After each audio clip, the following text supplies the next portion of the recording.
નમસ્કાર દર્શક મિત્રો, સ્વાગત છે તમારું ગ્રોથ નાઉ ન્યૂઝમાં અને વેલોસિટી ન્યૂઝ સાથે હું છું આપની હિરલ।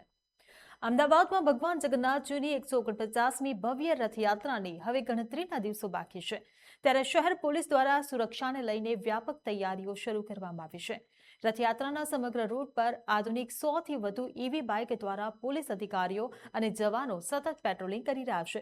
જેસીપી, ડીસીપી સહિતના ઉચ્ચ પોલીસ અધિકારીઓએ જાતે રૂટનું નિરીક્ષણ કરીને સુરક્ષા વ્યવસ્થાની સમીક્ષા કરી। ખાસ કરીને સંવેદનશીલ વિસ્તારોમાં ચાંપતી નજર રાખવામાં આવી રહી છે, જેથી રથયાત્રા દરમિયાન કોઈપણ અનિચ્છનીય ઘટના ન બને અને લાખો શ્રદ્ધાળુઓ સુરક્ષિત વાતાવરણમાં ભગવાન જગન્નાથના દર્શન કરી શકે। આ પ્રકારે પ્રથમ વખત ઈવી બાઇક થકી રાત્રે પેટ્રોલિંગ કરવામાં આવ્યું હતું। આવનાર ભગવાન જગન્નાથજીની 149મી રથયાત્રાની પોલીસની તૈયારીના ભાગ સ્વરૂપે આજરોજ ભગવાન જગન્નાથજીના જે મંદિર છે અહીંયાથી સમગ્ર રથયાત્રા રૂટ ઉપર પોલીસ દ્વારા જે ઈવી વ્હીકલ છે એના ઉપર પેટ્રોલિંગ કરવામાં આવનાર છે। આપણે દર વર્ષે આખા જે રૂટ છે એના ઉપર પોલીસ દ્વારા એરિયા ડોમિનેશન કરવા માટે અને પોલીસની પેટ્રોલિંગ તેમજ હાજરી વધારવા તેમજ દેખાવા માટે પોલીસ દ્વારા પેટ્રોલિંગ કરવામાં આવે છે। અને આ પેટ્રોલિંગથી જે તમામ છે ત્યાંના જે અસામાજિક તત્વો છે કે કોઈ ગુનેગાર છે એને મેસેજ જાય કે આ રથયાત્રા ખૂબ જ શાંતિપૂર્વક થવાની છે, એના માટે આ પેટ્રોલિંગનું આયોજન કરવામાં આવે છે। આ વર્ષે ઈવી ઉપર એક ક્લીન અને ગ્રીન જે પેટ્રોલિંગ છે પોલીસ દ્વારા એ ગોઠવવામાં આવેલ છે અને 100થી વધારે ઈવી દ્વારા આ સમગ્ર રૂટ વિસ્તાર ઉપર પોલીસ પેટ્રોલિંગ કરવામાં આવશે। સાથે સાથે ડીસીપી ઝોન 3 સાહેબ અને એસીપી સાહેબ અને પીઆઈ તમામ અધિકારીઓ અહીંયા હાજર છે અને એ પણ ભાગ લેશે।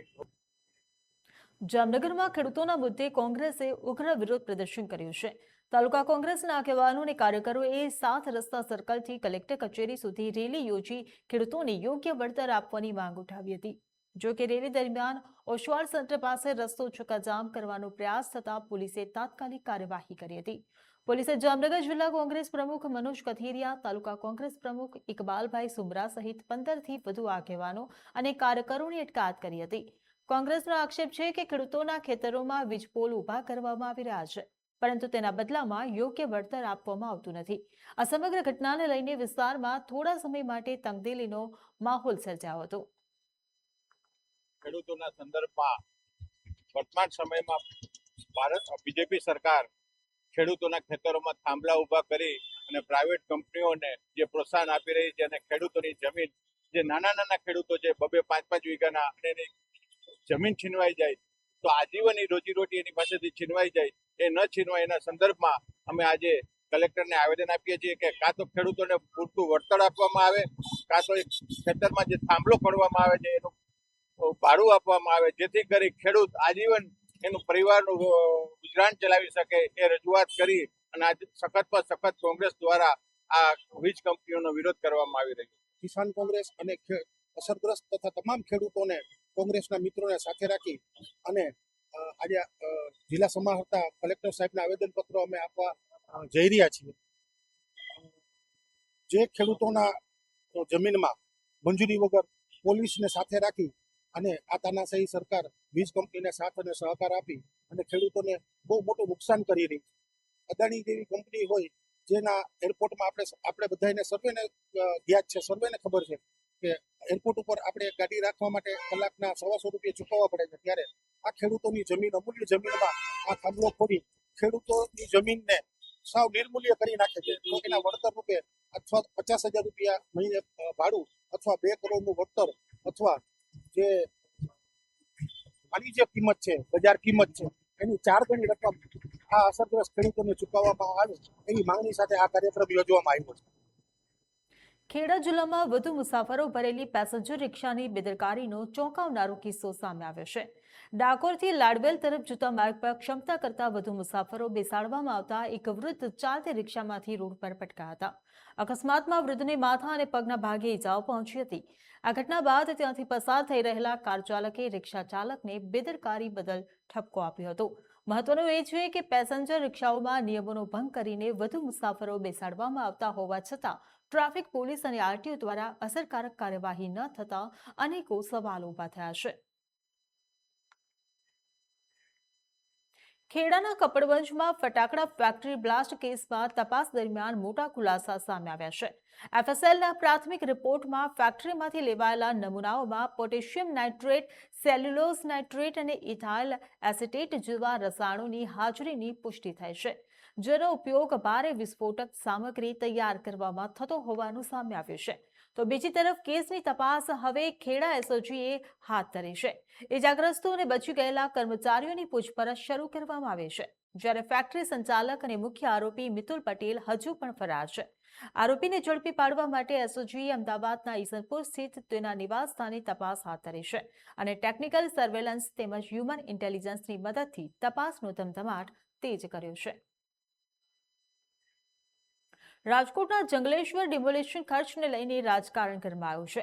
શહેર કોંગ્રેસે કથિત ભ્રષ્ટાચારના આક્ષેપો સાથે તપાસ કમિટીના અધ્યક્ષ CK નંદાણીને આવેદનપત્ર આપી સમગ્ર મામલે નિષ્પક્ષ, પારદર્શક અને સ્વતંત્ર તપાસની માંગ કરી છે. કોંગ્રેસનો આક્ષેપ છે કે મહાનગરપાલિકાના અધિકારીઓ અને પદાધિકારીઓની સમિતિ દ્વારા તપાસ કરાવવી એટલે બિલાડીને દૂધના રખોપાની જવાબદારી સોંપવા સમાન છે. કોંગ્રેસે નિવૃત્ત ન્યાયાધીશના અધ્યક્ષસ્થાને સ્પેશિયલ ઇન્વેસ્ટિગેશનની ટીમની રચના કરી જાહેર નાણાંના દુરુપયોગ અને ભ્રષ્ટાચારની સંપૂર્ણ વિગતો લોકો સમક્ષ જાહેર કરવાની તેમજ જવાબદારો સામે ગુનો નોંધવાની માંગણી કરી છે. આ દરમિયાન કોંગ્રેસના કાર્યકરોએ કમિશનરની બદલી કરો અને ભ્રષ્ટાચારીઓની બદલી કરોના નારા લગાવીને ભારે વિરોધ નોંધાવ્યો હતો. કે મ્યુનિસિપાલિટી કમિશનર શ્રીની સિગ્નેચરથી પૈસા રિલીઝ થયા છે, તો જ્યારે તપાસ કમિટી કોઈ પણ રચાતી હોય, આ ગુજરાત સરકારનો કાયદો છે, કોંગ્રેસનો નહીં, કે જે અધિકારીની સિગ્નેચરથી પૈસા રિલીઝ થયા હોય એથી ઉપલા અધિકારી છે એ જ તપાસ કરી શકે. પણ અહીંયા તો એવી વાત છે કે દૂધનું ધ્યાન રાખવા માટે બિલાડીને આપણે કહીને જાય કે તમે આ ધ્યાન રાખજો, એવી વાત સામે આવી છે. કારણ કે મ્યુનિસિપાલિટી કમિશનરે મેં નીચેના ડેપ્યુટી કમિશનર તરીકે નંદાણી સાહેબને જે આખી સમિતિ બનાવ્યા છે એના મેઇન અધિકારી તરીકે નિમણૂક કરી છે. તો આજે એમની પાસે જવાબ લેવા માટે આવ્યા છે. નાણાં છે, કોઈ પણ નાણાં ઉચાપત થતી હોય ત્યારે ગુજરાત સરકારનો નાણાં વિભાગનો કાયદો છે કે આપણે આપણા પોકેટમાંથી જે રીતે વિચારીને ખર્ચ કરતા હોય એવી જ રીતે સરકારી પૈસો જે છે એને પણ વિચારીને જ વાપરવો જોઈએ, જે અહીંયા કોઈ વિચાર કરવામાં નથી એવું સ્પષ્ટ દેખાય છે. તો આની અંદર ભ્રષ્ટાચારની અંદર કોણ કોણ લોકો સંડોવાયેલા હતા? ભારતીય જનતા પાર્ટીના સત્તાધારી લોકો કોઈ સંડોવાયેલા હતા તો એને ભારતીય જનતા પાર્ટીમાંથી સસ્પેન્ડ કરવા જોઈએ. જે અધિકારીઓ આમાં આવે એમને પણ સસ્પેન્ડ કરવા જોઈએ. અને રાજકોટ શહેર મીડિયા ચોથી જાગીર અને લોકોની સમક્ષ સાચી વાત છે એ વાતનો ખુલાસો 10 દિવસની અંદર રાજકોટ મહાનગરપાલિકાએ કરવો જોઈએ. આ ઉગ્ર માંગ સાથે આજે અમારું કોંગ્રેસનું ડેલિગેશન નંદાણી સરને મળવા માટે આવ્યું છે. પંજાબના ભટિંડા જિલ્લામાં ડ્રગ્સ વિરુદ્ધ અભિયાન હેઠળ વહીવટી તંત્રે ધોબિયાણા વસ્તીમાં ગેરકાયદે બાંધકામ તોડી પાડ્યું. ડીએસપી અરુણ મુંડણે જણાવ્યું કે સિવિલ પ્રશાસન સાથે મળીને આ કાર્યવાહી કરવામાં આવી. આ સંપત્તિ સંદીપ સિંહ ઉર્ફે સની સાથે જોડાયેલી હોવાનું કહેવાઈ રહ્યું છે, જેના પર એનડીપીએસ સહિત અનેક ગુનાહિત કેસ નોંધાયેલા છે. બઠિંડા પોલીસે અત્યાર સુધીમાં આવા 18 પગલાં લીધા છે અને ડ્રગ્સ વિરોધી અભિયાન હેઠળ લગભગ 2700 કેસ નોંધ્યા છે તથા 4500 ધરપકડ કરી છે.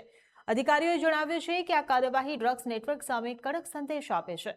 દ્રશ્યો અને બાઇટ્સ સાથે રિપોર્ટ સ્થાનિક ચેનલ પર પ્રસારિત કરવામાં આવ્યો છે, વ્યુઅર્સ માટે ઉપલબ્ધ કરાયો છે.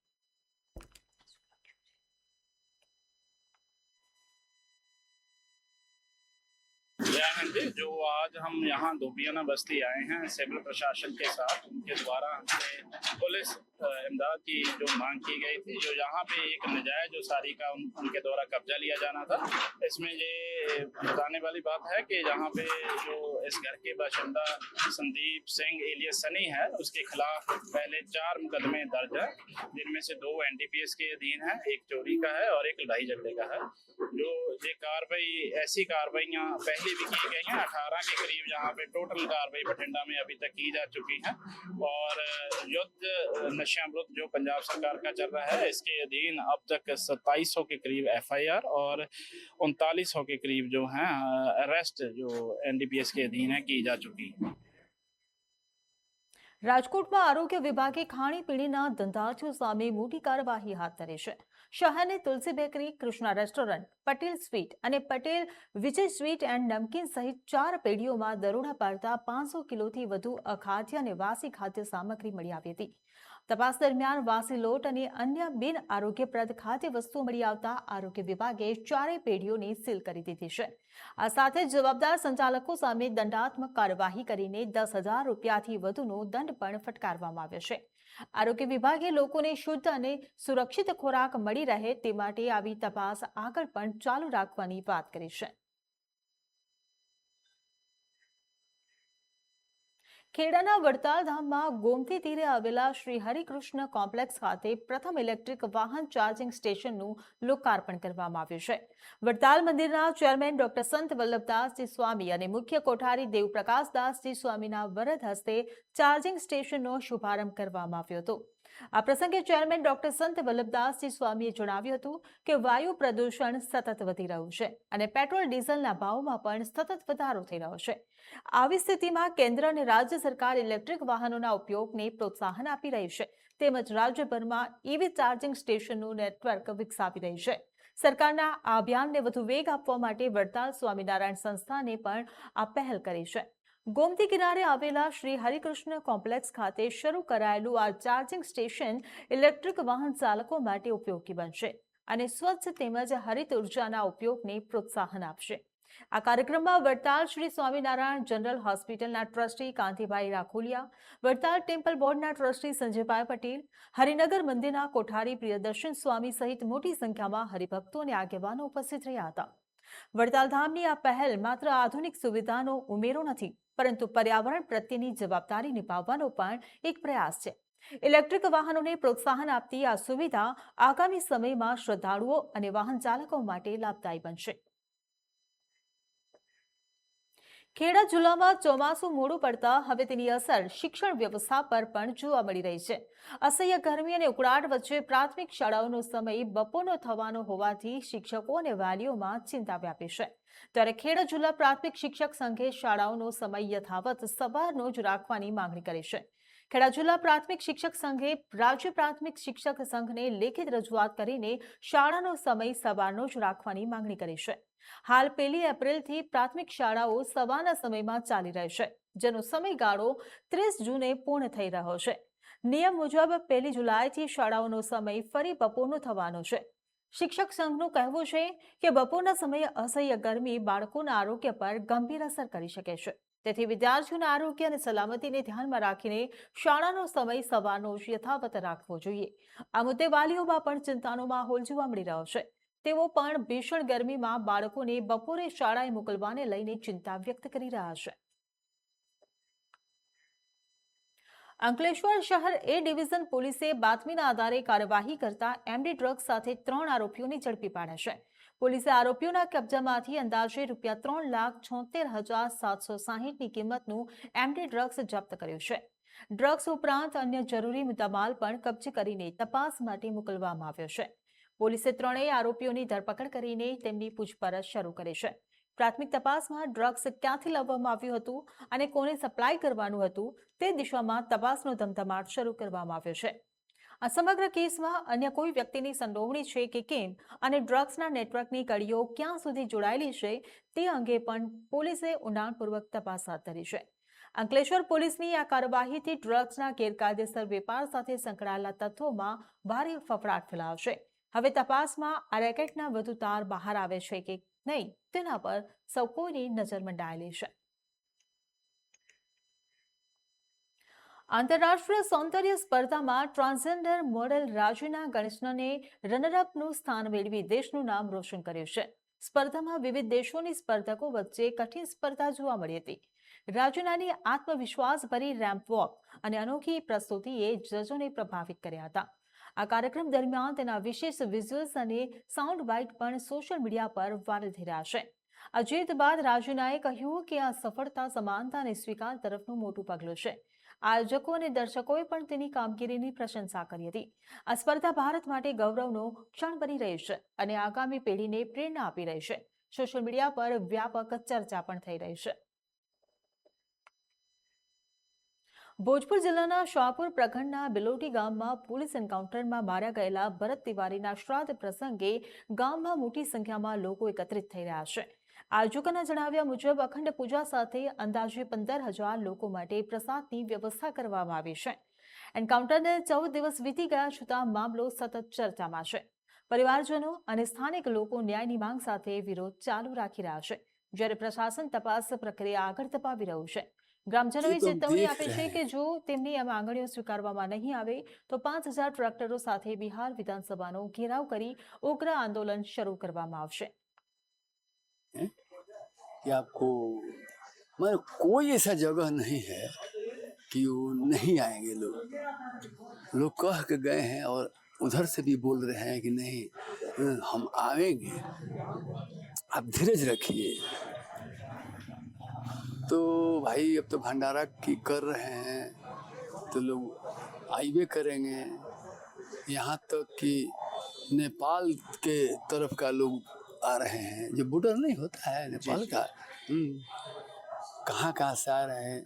अरे इसका कोई गिनती नहीं किया जा सकता है, किसी का गिनती नहीं किया. आदमी को गिनती इस भंडारा में आदमी को साधु महात्मा संत दुनिया जहान सभी लोग आ रहे हैं. मामला सीओ से ही शुरू हुआ है साहब. सारा ड्रामा सीओ वीडियो का है. 30 बीत जाने दीजिए. अगर सीओ साहब इसका एनओसी नहीं देते हैं तो गोली मारने वाले का वहाँ स्मारक बनवा दें, ज्यादा लोग बढ़िया से देखेंगे. ये सीओ वीडियो एसडीओ सारे एक ही थैली के चट्टे बट्टे हैं साहब. वो किसी भी प्रकार से इस मामले को रफा दफा और नहीं चाहते कि वो स्थापित हो. अगले लड़ाई की कल घोषणा होनी है. सारे पदाधिकारी पूरे भारत से आ रहे हैं और कल आगे की लड़ाई किस तारीख को हम लोग क्या करना है तो फिक्स है. विधानसभा घेराव की तैयारी है, पहले से कहा जा चुका है. 5,000 ट्रैक्टर लेके पूरे भारत से हम लोग विधानसभा घेराव का काम करेंगे. बाकी सारी घोषणाएं कल होंगी. पदाधिकारी जो आएंगे मैं उसके बाद बताऊं. સુરતમાં મેઘરાજાની ધમાકેદાર બેટિંગ વચ્ચે શહેરના અનેક વિસ્તારોમાં ભારે વરસાદ વરસ્યો છે. વરસાદે એક તરફ ગરમીમાંથી રાહત આપી છે તો બીજી તરફ જનજીવનને પણ અસર પહોંચી છે. વરાછામાં ભારે વરસાદ દરમિયાન એક મોટું ઝાડ ધરાશાયી થતા થોડા સમય માટે અફરાતફરીનો માહોલ સર્જાયો હતો. સદનસીબે આ ઘટનામાં કોઈ જાનહાનિ થઈ નથી તો બીજી તરફ કાપોદ્રા સહિતના વિસ્તારોમાં રસ્તાઓ પર પાણી ભરાતા વાહન ચાલકો અને સ્થાનિક લોકોને ભારે હાલાકીનો સામનો કરવો પડી રહ્યો છે. ઘટનાની વધુ માહિતી જોઈએ આ વિસ્તૃત અહેવાલમાં. સુરતમાં મેઘરાજાની ધમાકેદાર બેટિંગ વચ્ચે શહેરના અનેક વિસ્તારોમાં વરસાદી માહોલ સર્જાયો. સતત વરસી રહેલા ભારે વરસાદના કારણે વરાછા વિસ્તારમાં એક મોટી ઘટના સામે આવી, જ્યાં વરાછાની ઈશ્વર કૃપા સોસાયટીમાં ભારે વરસાદ અને પવનના કારણે એક વિશાળ ઝાડ અચાનક જ ધરાશાયી થયું. જોકે સદનસીબે તે સમયે ત્યાં કોઈ વ્યક્તિ પસાર થતો ન હતો અને જાનહાનિ કે ઈજા પણ થઈ નથી. ઘટનાની જાણ થતાની સાથે જ સ્થાનિક રહીશોએ તાત્કાલિક ફાયર બ્રિગેડને જાણ કરી હતી. માહિતી મળતાની સાથે જ ફાયર બ્રિગેડની ટીમ પણ ગણતરીની મિનિટોમાં જ ઘટનાસ્થળ ઉપર પહોંચી. ટીમે જરૂરી સાધનોની મદદથી ધરાશાયી થયેલા ઝાડને કાપીને રસ્તા ઉપરથી હટાવવાની કામગીરી હાથ ધરી થોડાક જ સમયમાં સમગ્ર રસ્તો ફરી વાહન વ્યવહાર માટે ખુલ્લો કરી દેવામાં આવ્યો. ભારે વરસાદના કારણે ઝાડ રસ્તા ઉપર ચડી જતા થોડા સમય માટે વાહન વ્યવહાર પણ પ્રભાવિત થયો હતો, પરંતુ ફાયર બ્રિગેડની ઝડપી કામગીરીના કારણે કોઈ મોટી જાનહાનિ સર્જાઈ નથી. આસપાસના વિસ્તારોમાં સુરક્ષા સુનિશ્ચિત કરવા માટે પણ ત્યાં રહેવામાં આવ્યું હતું, જ્યાં વીજળી સહિત અન્ય જોખમો પણ ટાળી દેવામાં આવ્યા. જ્યાં બીજી તરફ સુરતના કાપોદ્રા વિસ્તારમાં પણ વરસાદે જનજીવનને અસર પહોંચાડ્યું. ભારે વરસાદના કારણે અનેક વિસ્તારો પણ પાણી ભરાયા હતા, જ્યાં મુખ્ય માર્ગો ઉપર પાણી ભરાતા વાહન ચાલકોને ભારે હાલાકી ભોગવવાનો વારો આવ્યો. અનેક સ્થળોએ વાહનો ધીમી ગતિએ પસાર થઈ રહ્યા હતા, જ્યારે કેટલાક નીચાણવાળા વિસ્તારોમાં પાણી ઘરો અને દુકાનોની બહાર સુધી પહોંચી ગયા હતા. સ્થાનિક લોકોના જણાવ્યા અનુસાર થોડા સમયના ભારે વરસાદમાં જ રસ્તાઓ નદીમાં ફેરવાઈ ગઈ હતી. સ્થાનિક લોકોના જણાવ્યા અનુસાર થોડા સમયના ભારે વરસાદમાં જ રસ્તાઓ નદીમાં ફેરવાઈ ગયા હતા, જ્યાં વરસાદી પાણીના યોગ્ય નિકાલના અભાવે અનેક વિસ્તારોમાં પાણી ભરાવાની સમસ્યા સર્જાઈ. નાગરિકોને રોજિંદા કામકાજમાં મુશ્કેલીનો સામનો કરવાનો વારો આવ્યો. જ્યાં હવામાન વિભાગ દ્વારા આગામી દિવસોમાં પણ દક્ષિણ ગુજરાતમાં વરસાદની આગાહી કરવામાં આવી છે અને હાલ વહીવટી તંત્ર પણ એલર્ટ મોડમાં જોવા મળી રહ્યું. ફાયર બ્રિગેડ, મનપાની ટીમો અને અન્ય ઇમરજન્સી સેવાઓ સતર્ક રાખવામાં આવ્યા, જેથી કોઈપણ આપત્તિજનક પરિસ્થિતિમાં તાત્કાલિક કામગીરી કરી શકાય. વહીવટી તંત્ર દ્વારા નાગરિકોને પણ ખાસ અપીલ કરવામાં આવી ભારે વરસાદ દરમિયાન મોટા ઝાડ નીચે ઊભું ન રહેવું, પાણી ભરાયેલા રસ્તાઓ પર સાવચેતી રાખવી અને કોઈ પણ જોખમી ઘટના બને તો તરત જ ફાયર બ્રિગેડ અથવા તો સંબંધિત તંત્રને જાણ કરવી. વરસાદી મોસમ દરમિયાન સાવચેતી જ સૌથી મોટો બચાવ હોવાનું તંત્રએ જણાવ્યું. એક તરફ વરસાદથી લોકોને ગરમીમાંથી રાહત મળી તો બીજી તરફ શહેરના કેટલાક વિસ્તારોમાં પાણી ભરાવા અને ઝાડ ધરાશાય થવાની ઘટનાઓએ ચિંતાનો માહોલ ઊભો કર્યો. જોકે વરાછામાં બનેલી આ ઘટનામાં કોઈ પણ પ્રકારની જાનહાનિ થઈ નથી. તેના કારણે સ્થાનિકોએ પણ રાહતનો શ્વાસ લીધો. Bureau report, growth now news. Surendranagar જિલ્લાના સાયલા તાલુકાના ચિત્રલેખા ગામે રાજકોટ રેન્જ આઈજી સ્કોડે ગેરકાયદેસર કોલસા ખનન સામે મોટી કાર્યવાહી કરી છે. બાતમીના આધારે સરકારી જમીનમાં કાર્બોસલની ચોરી અને ગેરકાયદેસર ખનન ચાલી રહ્યું હોવાની માહિતી મળતા ટીમે સ્થળ પર દરોડો પાડ્યો હતો. આ દરોડા દરમિયાન પોલીસે સ્થળ પરથી 9 suitcase, 3 compressor, 3 tractor, 1 generator, 3 motorcycle અને અંદાજે 370 ટન કોલસો સહિત કુલ ₹23.30 લાખનો મુદ્દામાલ કબજે કર્યો હતો. આ સાથે જ સ્થળ પર ગેરકાયદેસર રીતે ખોદવામાં આવેલા 11 નવા કુવાઓ પણ શોધી કાઢવામાં આવ્યા હતા. કાર્યવાહી બાદ રાજકોટ રેન્જ આઈજી સ્કોડે સમગ્ર મામલાની જાણ સાયલા પોલીસ અને ખાણ ખનીજ વિભાગને કરી હતી. નોંધનીય છે કે સ્થાનિક પોલીસને જાણ કર્યા વગર કરવામાં આવેલી આ રેડ બાદ વિસ્તારની પોલીસની કામગીરી અને દેખરેખ સામે પણ અનેકો સવાલો ઉભા થયા છે. હાલ પોલીસે કબજો કરાયેલા વાહનોના નંબરના આધારે સંડોવાયેલા આરોપીઓની ઓળખ કરી તેમની શોધખોળ શરૂ કરી છે. આ સમગ્ર મામલે આગળની કાયદેસરની કાર્યવાહી હાથ ધરવામાં આવી રહી છે. ગેરકાયદેસર ખનન સામે રાજકોટ રેન્જ આઈજી સ્કોડની આ કાર્યવાહીથી ખનન માફિયાઓમાં ફફડાટ ફેલાશે. હવે આરોપીઓની ધરપકડ અને સમગ્ર રેકેટના ખુલાસા પર સૌની નજર છે. ગાંધીનગરના કુડાસણ વિસ્તારમાં કરોડો રૂપિયાની લેવડ-દેવડના વિવાદે હિંસક સ્વરૂપ ધારણ કર્યું હોવાની ઘટના સામે આવી છે. ઇન્ફોસિટી પોલીસ સ્ટેશન વિસ્તારમાં બનેલી આ મારામારી કેસમાં નાણાકીય વિવાદને લઈને હુમલો કરવામાં આવ્યો. આરોપી મહેન્દ્રસિંહ રાઠોડ 10 જેટલા સાગરીતો સાથે હથિયારો લઈને ગાંધીનગર આવ્યો હતો અને ફરિયાદી પક્ષ પર હુમલો કર્યો હતો. આ ઘટનામાં રોહિતભાઈ પટેલ અને મધ્યસ્થી કરનાર ભરતસિંહ ચંપાવતને ઈજાઓ પહોંચી છે, જેમાં ભરતસિંહની હાલત ગંભીર હોવાનું જણાવાયું છે. પોલીસે તાત્કાલિક કાર્યવાહી કરીને રાત્રે જ 11 આરોપીઓની ધરપકડ કરી છે. તમામ આરોપીઓ અમદાવાદના હોવાનું સામે આવ્યું છે અને સમગ્ર મામલે ફરિયાદના આધારે વધુ તપાસ ચાલી રહી છે.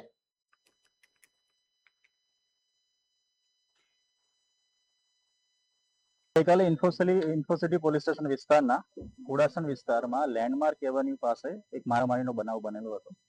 આ જે બનાવમાં જે ફરિયાદી છે ઉત્સવભાઈ રોહિતકુમાર પટેલે ફરિયાદ હકીકત આપેલી કે એમના પિતા શ્રી રોહિતભાઈ અને જે આ કામના મેઇન આરોપી છે મહેન્દ્રસિંહ રાઠોડ, એમને ઘણા સમયથી સંબંધ હોય અને એક કામ કરવા માટે રોહિતભાઈના મિત્રને કામ કરવા માટે ટોટલ 1,10 લાખ રૂપિયા આપેલા હતા. તો આ પૈસાની લેતી દેતી બાબતે બંને વચ્ચે અગાઉથી પણ ઝઘડો ચાલુ હતો. તારીખ 17/6/2026 રોજ કોબા સર્કલ પાસે બંનેને સામાન્ય બોલાચાલી થયેલી હતી અને પછી બંને વચ્ચે સમાધાન પણ થયેલું હતું. ગઈકાલે જે બનાવ બનેલો છે તે દરમિયાન ઉત્સવભાઈના મિત્ર ભરતસિંહ ચંપાવત જે લેન્ડમાર્ક એવન્યુમાં જીમ ચલાવે છે, એમના મધ્યસ્થી તરીકે એમને વચ્ચે રાખીને આ કામના જે આરોપી છે મહેન્દ્રસિંહ રાઠોડને સમાધાન પેટે બોલાવેલા હતા અને આ સમાધાન પેટે બોલાવેલા એ દરમિયાન ગઈકાલે લગભગ 9 વાગ્યાની આસપાસ આ જે આરોપી છે મહેન્દ્રસિંહ રાઠોડ એ પોતાની સાથે લગભગ 10 થી 12 લોકો હથિયાર સાથે છરી, ચપ્પા, જે ધાર્યું છે, લાકડી, આ અલગ અલગ હથિયાર સાથે આ કામના જે ફરિયાદી અને સાહેદો ઉપર મારામારી અને હુમલો કરેલો હતો. જે બનાવ એટેમ્પ્ટ ટુ મર્ડર અને રાયોટિંગનો હોય ઇન્ફોસિટી પોલીસ સ્ટેશને ગઈકાલે આ ગુનો દાખલ કરેલો છે અને આ ગુનાની ગંભીરતાને ધ્યાનમાં લઈને ગઈકાલે રાત્રે જ ગુનો દાખલ થયા બાદ તુરત જ ઇન્ફોસિટી પોલીસ સ્ટેશનના ડી સ્ટાફ, અમારી જિલ્લાની એલસીબી ટીમે અલગ અલગ ટીમો બનાવીને રાત્રે જ જે આ કામના ગુનામાં સંડોવાયેલા 11 આરોપીની ધરપકડ કરવામાં આવેલી છે. રાજકોટના શાહપર વેરાવળમાં ગત 19 અને 20 જૂન 2026ની રાત્રે જૂના રાજવી પરિવારના સભ્યને બંધક બનાવીને ચલાવવામાં આવેલી કરોડોની સનસનીખેજ લૂંટના કેસમાં એક બહુ મોટો ખુલાસો થયો છે. 2.49 કરોડ રૂપિયાની લૂંટના આ કેસ પર ખુદ રાજ્યના ડીજીપી સતત મોનિટરિંગ કરી રહ્યા હતા. આ કેસમાં રાજકોટ રેન્જ આઈજી નિવૃત્ત રાય અને એસપીના સીધા માર્ગદર્શન હેઠળ પોલીસે આંતરરાજ્ય ગેંગના 3 શાતિર સાગરીતોને કબજે કર્યા છે, જ્યારે અન્ય 5 આરોપીઓની શોધખોળ હજુ પણ ચાલુ છે. જોઈએ તેનો વિસ્તૃત અહેવાલ. વેરાવળના જૂના રાજવી પરિવારના સભ્ય જીતેન્દ્રસિંહ જાડેજાના ઘરમાં એકલા રહેતા હતા. તો આ વાતની પાકી માહિતી હોવાના કારણે તસ્કરોએ લૂંટનો માસ્ટર પ્લાન ઘડ્યો. લૂંટારુઓ જીતેન્દ્રસિંહને તેમના જ ઘરમાં બંધક બનાવી 2,47,00,000 રૂપિયાની રોકડા, 2 લાખના સોના ચાંદીના ઘરેણાં અને તેમને લાયસન્સવાળી રાઇફલ લઈને રફુ ચક્કર થઈ ગયા. લૂંટારુઓ ઘટના સ્થળે બોલેરો કાર લઈને આવ્યા હતા, પરંતુ ઘટનાને અંજામ આપ્યા બાદ તેઓ અગાઉની ચોરી કરીને રાખેલા 3 મોટરસાયકલ પણ સવાર થઈને નાસી છૂટ્યા હતા. ગુનાને અંજામ આપ્યા બાદ આ ગેંગે મુદ્દામાલની आपस में वहचनी पण કરી લીધી હતી. 19 की 20 तारीख को जो ऑफेंस राजकोट रूरल ग्राम्य जिले के शाहपर वेरावल पुलिस स्टेशन में दाखिल हुआ था. ये जो केस था, इसमें जो है जो केस का जो विक्टिम है जितेंद्र सिंह जडेजा, जो पुराने राजसी परिवार को बिलोंग करते हैं, उनके घर में से उनको के ऊपर बल का प्रयोग करके घर में से जो है घर में रखा हुआ कैश और गहने और साथ में जो उनकी लाइसेंस राइफल थी उसको चुरा के जो है फरियाद जो दाखिल हुई है उसके आधार पे 6 से 8 लोग जो है इस जो है डिकॉइटी को कमिट करके जो है वहां से गए. આ કેસ પોલીસ માટે બહુ મોટો પડકાર હતો, કારણ કે બનાવ સ્થળની નજીક કોઈ પણ ક્લિયર સીસીટીવી ફૂટેજ ઉપલબ્ધ ન હતા. જે સીસીટીવી ફૂટેજ મળ્યા તે ખૂબ જ બ્લર હતા. આથી પોલીસ અલગ અલગ 20 ટીમો બનાવીને કામ વહેંચી લીધું હતું. એક ટીમે સીસીટીવી કેમેરાના ટ્રેકિંગ પાછળ લાગી હતી, તો બીજી ટીમ મોબાઈલ ટાવર ડમ્પના ટેકનિકલ અને એનાલિસિસમાં જોડાઈ હતી. ત્રીજી ટીમ અને ચોથી ટીમ જૂના રીઢા ગુનેગારોની કુંડળી ખંગેરવામાં લાગી હતી.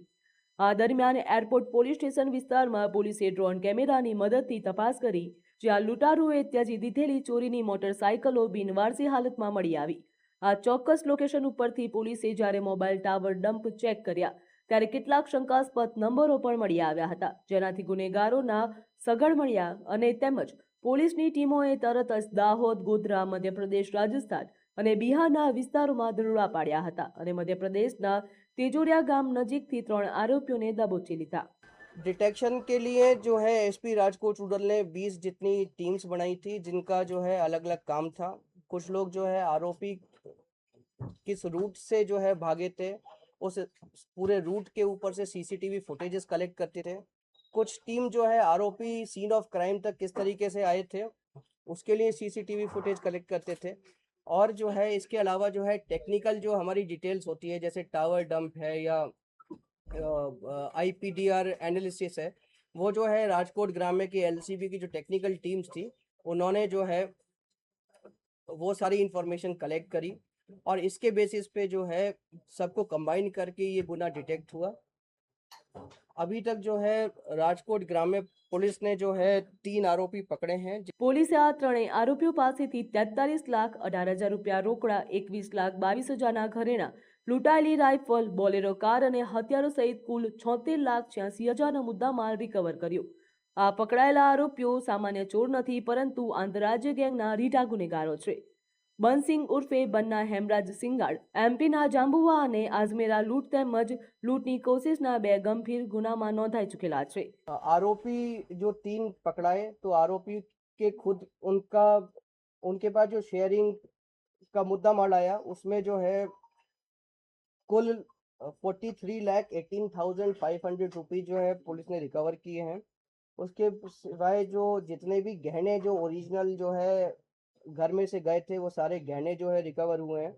उसके अलावा जो है एक बोलेरो कार, जिस बोलेरो कार में जो है अपराधी बैठ के जो है स्थल के ऊपर तक सीन ऑफ क्राइम तक आए थे, वो बोलेरो कार, और जो बाइक्स 3 बाइक्स थी जिसके ऊपर बैठ के लोग जो है स्थल के ऊपर से सीन ऑफ क्राइम से जो है डिपार्ट किए थे, वो 3 बाइक, आरोपी के फोन, ये सब जो है वो पुलिस ने રિકવર કરે છે. તપાસમાં સામે આવ્યું છે કે આરોપીઓના કેટલાક સંબંધીઓ અગાઉ પણ શાપરમાં રહેતા હતા, જેના કારણે તેમણે માહિતી મળી હતી કે વૃદ્ધ ઘરમાં અકેલા રહે છે અને તેમના ઘરમાં કરોડો રૂપિયાની રકમ પણ છે.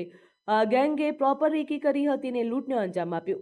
રાજકોટ ગ્રામ્ય પોલીસના જણાવ્યા અનુસાર આ કેસમાં સ્થાનિક સ્તરે મુખ્ય ટીપ તેમજ આપનાર અને લૂંટની યોજના ઘડનાર અજાણ્યા વ્યક્તિની તપાસ પણ પૂરજોશમાં ચાલી રહી. જેનો ખુલાસો ટૂંક સમયમાં કરવામાં આવશે. બાકીના 5 ફરાર આરોપીઓને પકડવા પોલીસે અલગ અલગ રાજ્યોમાં જાળા બિછાવી દીધો છે. બ્યુરો રિપોર્ટ, ગ્રોથ નાઉ ન્યૂઝ. બુલેટિનમાં હાલ બસ આટલું. સમાચારોની અપડેટ માટે જોતા રહો ગ્રોથ નાઉ ન્યૂઝ. નમસ્કાર.